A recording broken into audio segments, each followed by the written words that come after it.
Hey everyone, and welcome back to another video. And in this video, I'm going to show you how to edit widgets on your MacBook Air home screen not showing up.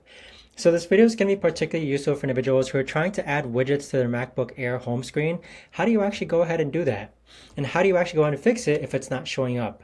So I recently ran into this issue myself, and the reason why I was not able to add widgets to my MacBook Air home screen was because I was not up to date with the latest version. So what you want to do to make sure that you're up to date with the latest version is that you want to go into System Settings, and then from here you want to click on Software Update Available, and then you want to make sure that you're up to date with the latest version. So the version that's going to allow you to edit widgets on your MacBook Air home screen should be Sequoia 15.2.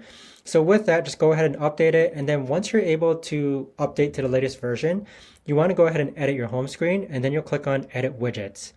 So here you can now add different widgets to your MacBook Air home screen as shown. But that right there, guys, is the best and easiest way that I know of to actually go ahead and fix how to edit widgets on your MacBook Air home screen. If you guys know of a better or easier way to actually do this, let me know in the comments down below. I would love to know. Thanks so much for watching, everyone, and I'll see you guys all in the next video.